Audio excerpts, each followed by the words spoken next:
Welcome to Money Talk with Michael. I'm Michael Eastham, president of Fellowship Financial Group.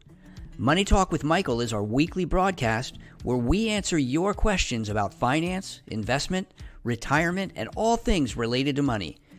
Remember to send in your questions to the email listed in the description box below, and you might hear your question answered on the next Money Talk with Michael.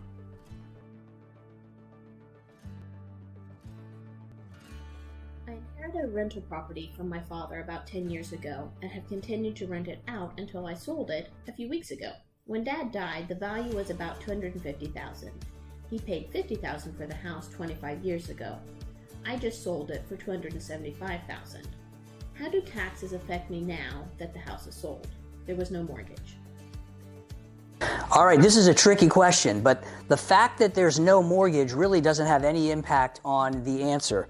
So here's what you need to think about.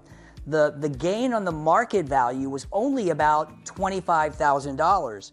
That's $275,000, the selling price minus the cost or your basis for $250,000. That's the short answer.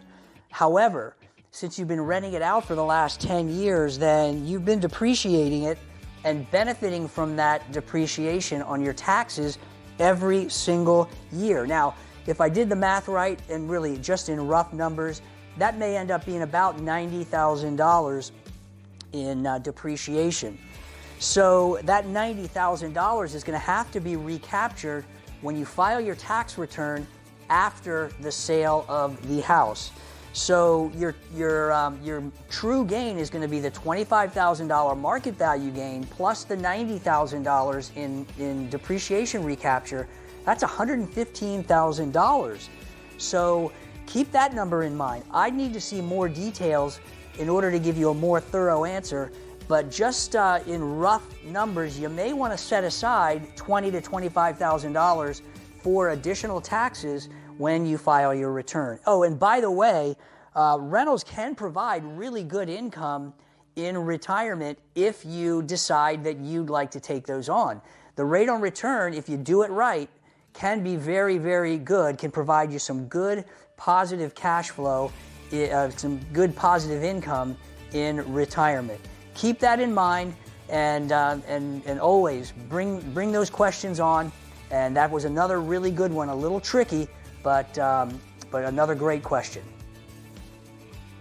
Thanks so much for watching.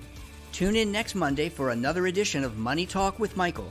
And don't forget to send in your questions and check out our website at fellowshipfinancial.com and our social media platforms. And if you'd like, you can schedule a 15-minute complimentary call to get your specific questions answered.